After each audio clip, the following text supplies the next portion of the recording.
Let me tell you something that probably no one has told you directly. The problem for Scorpios isn't what everyone talks about. It's not the intensity, it's not the jealousy, it's not the fact that you disappear when you're hurt, or that you hold on to things for longer than you should. All of that is a consequence. The real problem lies beneath. It's in a place that's difficult to access, and even more difficult to explain to those who don't feel the same way. And this problem, almost no Scorpio can name it.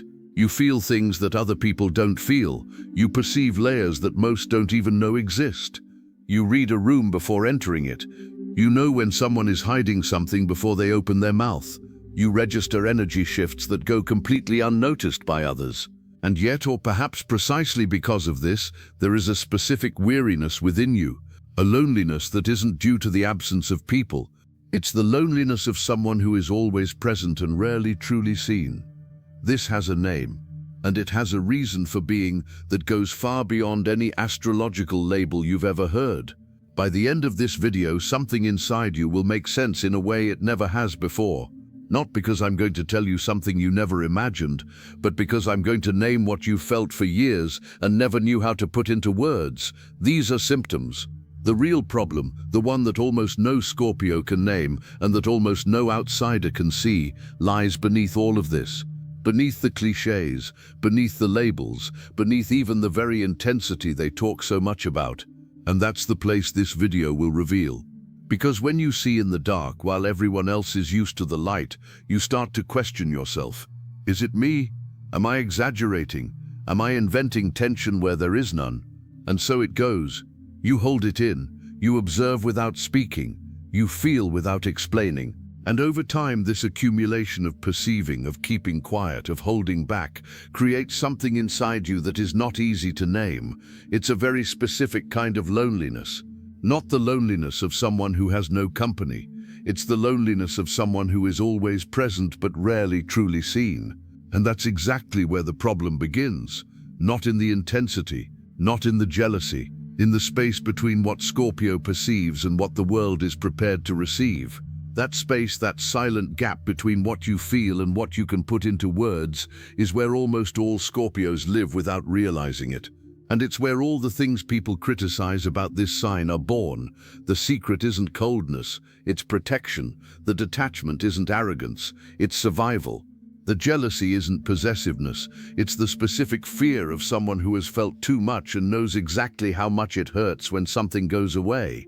But to understand why this pattern exists, you need to understand how it was constructed, and that begins before you even realize you were building anything. Scorpio learns early. Not necessarily through words, but through experiences that stick with you. A small betrayal, an expectation that wasn't met, a moment when you opened up about something of yours, something real, something genuine, and the response was insufficient. Not necessarily cruel, just insufficient. And what does Scorpio do with that? It doesn't close, not in the way it seems. What Scorpio does is more subtle and more intelligent than a simple closure.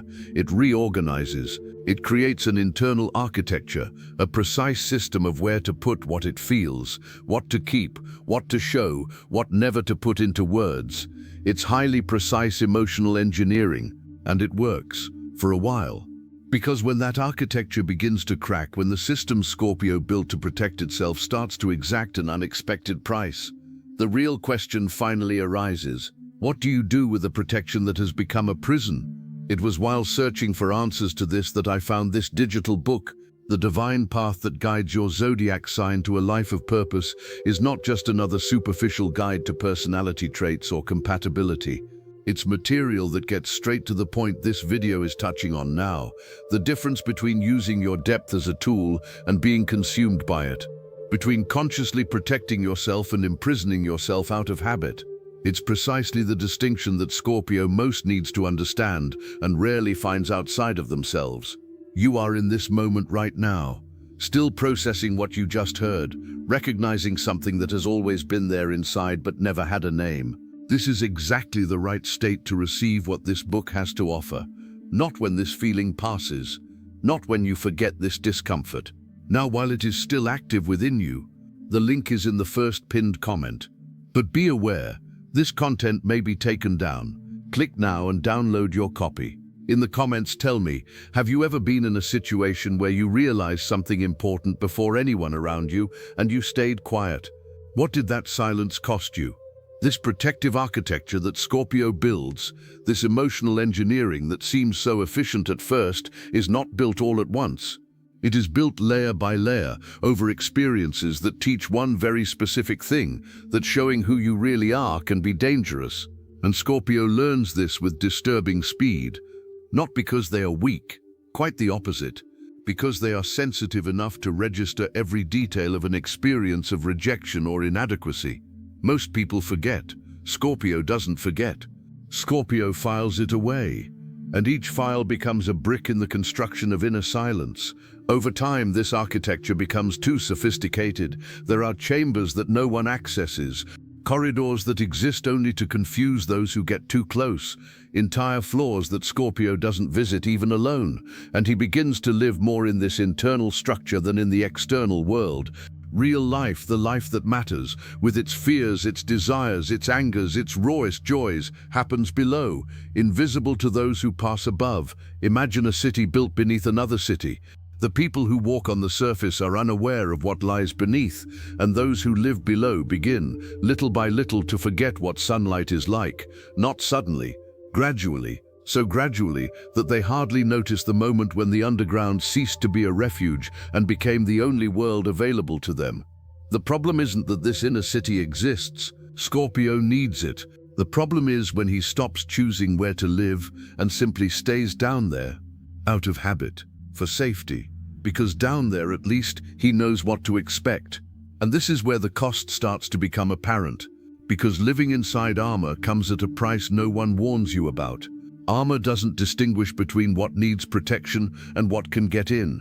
It guards against those who want to hurt, and also against those who want to truly love. It blocks betrayals and blocks connections. It maintains control and maintains loneliness. Scorpio begins to realize this when someone they genuinely want to get close to can't. Not because that person isn't trying, but because the architecture was built too well. It's almost impermeable. And Scorpio is inside, alone, longing for company, but unable to open a door they themselves locked. This is what nobody tells you about Scorpio. Not the jealousy, not the coldness, this silence that protects and isolates at the same time. This armor that saves and imprisons at the same time. This system so intelligent that it ended up becoming too intelligent for its own good. What you just recognized, that feeling that protection may have turned into imprisonment, won't go away just because you understood it. Understanding is the first step. The second is knowing what to do with it. The digital book Asterisk, The Divine Path That Guides Your Zodiac Sign to a Life of Purpose, Asterisk offers a direct look at exactly this Scorpio mechanism, not to say that protection is wrong, but to show the difference between armor you consciously wear and armor that wears you. This distinction changes how Scorpio relates, how it builds bonds, how it decides when to open up and when to close. This is the kind of depth that Scorpio understands instinctively. And this book speaks that language. The link is in the first pinned comment. The last copies are running out. Click now and begin your journey towards the clarity and genius you deserve. But there's something even more subtle at work beneath all of this. When Scorpio realizes that the armor comes at a cost, when they begin to understand that the isolation they've created is no longer just a response to the world, but a self-sustaining pattern, a very specific temptation arises. The temptation of control. If I can't control who arrives, at least I control what appears. If I can't guarantee I won't be hurt, at least I can guarantee I'll never be caught off guard. And so Scorpio begins to operate on this frequency of constant control, of environments, relationships, narratives, expectations, always 8 steps ahead, always calculating, always with a plan B, a plan C, an exit mapped out before entering. And it works, for a while, because control has an extremely high energy cost. Maintaining control over everything all the time is like holding your breath indefinitely. You can manage it for a surprising amount of time. Scorpio always manages more than anyone would expect, but the body demands it. The nervous system demands it. The soul demands it. And when Scorpio can no longer control things, when something goes wrong, when someone does something unexpected, when life simply happens in a way that wasn't in their internal script, what comes to the surface isn't calm. It's the raw force of everything that was being held back, not necessarily anger. It could be pain, it could be paralysis, it could be such a disproportionate reaction to the event that Scorpio is left bewildered. How could I have reacted like this? Why did this affect me so much? Why did I, who consider myself so controlled, completely lose control because of this? And here's what's troubling. It wasn't that specific event that caused that reaction. It was the accumulation. It was everything Scorpio had held back, organized, filed away, and meticulously guarded. Everything that lay beneath for weeks, months, sometimes years, that surfaced all at once when control failed. Scorpio doesn't have exaggerated reactions. Scorpio has delayed and accumulated reactions. There's a huge difference between the two, and understanding this difference completely changes how Scorpio sees itself and how it deals with what it feels. Because when the reaction comes, when the accumulation explodes or implodes, Scorpio usually doesn't have compassion for himself at that moment. He analyzes, he judges. He revisits every decision that led up to that point with a precision bordering on self-reality. And instead of asking himself, what did I need that I couldn't ask for? He asks himself, what did I do wrong to get here? This question, phrased like this, is the beginning of a cycle that Scorpio knows very well. Accumulate, explode or implode, analyze, judge oneself, rebuild control, accumulate again, and the cycle continues. What Scorpio rarely stops to consider is that this cycle is not a character flaw, it's a learned pattern. And learned patterns can be recognized, and recognized patterns can be broken. But to break a pattern, you first need to be able to see it from the outside. And seeing yourself from the outside is exactly the kind of work that requires the depth that Scorpio possesses, and which they rarely use to their own advantage. This cycle of accumulating, exploding, judging oneself, starting over, is not a weakness. It's a pattern that makes sense given what Scorpio carries.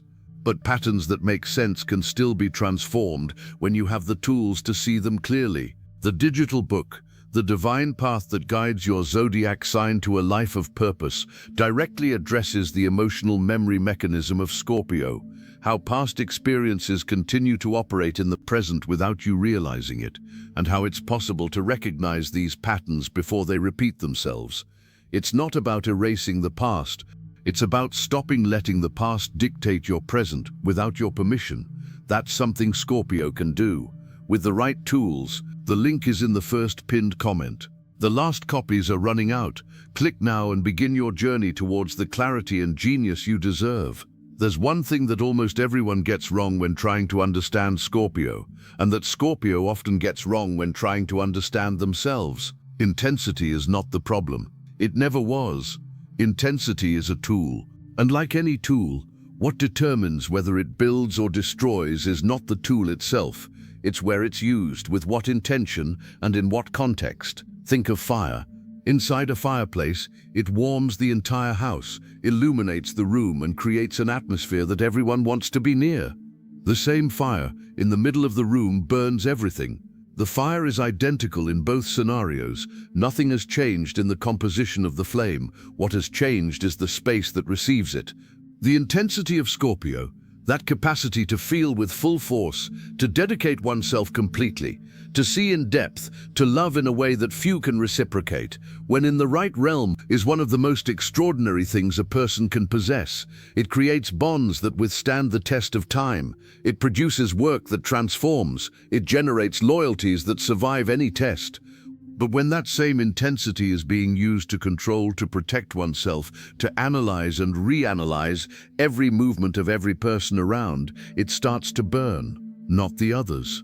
Scorpio. And here's the twist that changes everything. Scorpio doesn't need to tone down the intensity. It needs to learn how to choose where to apply it.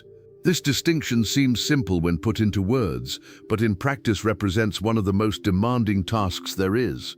Because it requires something that goes completely against the instinct that has protected Scorpio its entire life.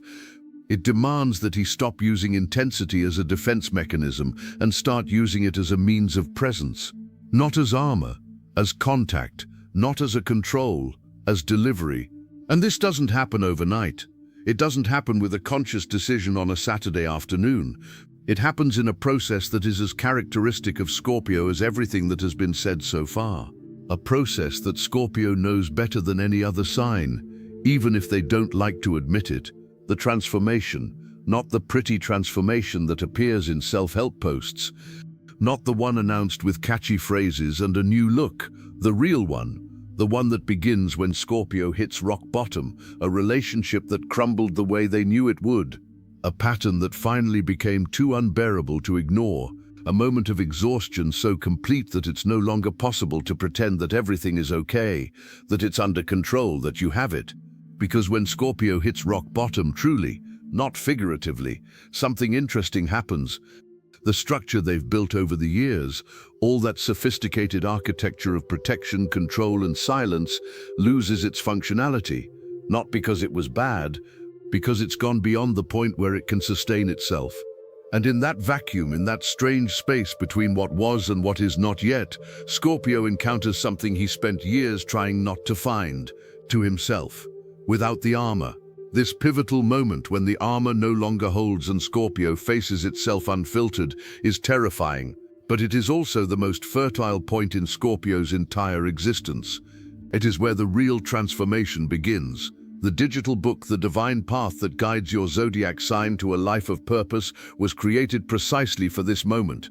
Not to avoid the descent, because Scorpio's descent is necessary, it's part of what makes them who they are, but so that when you hit rock bottom you have enough clarity to recognize what's there, and real tools to build back up consciously, not fearfully. Real transformation, not the simplified version, the Scorpio version. The link is in the first pinned comment. The last copies are running out. Click now and begin your journey towards the clarity and genius you deserve. The transformation of Scorpio is not pretty on the outside. It's invisible. It happens when no one is looking, in silences that seem like paralysis but are in fact a deeper processing than most people can achieve with years of therapy. On nights when Scorpio is completely quiet and everyone interprets it as distance, when in reality it's the most honest process of self-renewal a person can go through. And what emerges from the other side, not a softer, more palatable, easier to deal with version of Scorpio, not someone who has finally learned not to feel so much. What emerges is a Scorpio who has stopped apologizing for their depth, who has understood that sharp perception is not a manufacturing defect. It is the most sophisticated equipment that exists for navigating human reality. Because the problem was never about being profound. The problem was believing for many years that depth is too much. That feeling with that intensity is excessive. That seeing what lies beneath is a burden, instead of a map. Imagine a spring of water inside you, a spring that never ran dry, not at any point in your life. Even during the periods when you felt driest, emptiest, most exhausted, the spring was there. It was just covered with the stones you yourself placed there over the years. Each stone an experience, each stone a protection, each stone that seemed absolutely necessary at the moment it was placed. Water has never ceased to exist. What Scorpio learns, when it finally allows itself to learn, is that it's not necessary to remove all the stones. It's unnecessary, and it would be destructive. What is necessary is to create a path, a single path, for the water to flow again. Not forcefully, not all at once, but steadily, truly, sustainably. This is the problem that almost all Scorpios face. And this is the side that nobody talks about, because it demands an honesty of a kind that only Scorpios are capable of. It demands looking at your own pattern without destroying yourself in the process. It demands recognizing that the armor was necessary, and that now perhaps you don't need all of it all the time. It requires transforming the very intensity that isolated you into exactly what will reconnect you. The same perception that created loneliness into exactly what will create real depth in relationships. The same depth that seemed like a burden for so long into exactly what it is, the most precise instrument you have to live fully. It's not a quick process. It's not simple. It won't fit into a single video nor a single conversation with yourself, but it's absolutely possible. And Scorpio, of all the signs, of all the human configurations that exist, is the only one that has the necessary depth to truly do this work, to descend to where most don't go, to stay down there as long as necessary, to rise back transformed, not light, not relieved of itself, but more whole. You're not too much. You are quite simply so much more than most people are used to encountering. And perhaps it's exactly time to stop treating that as a problem and start treating it as what you've always been, the starting point.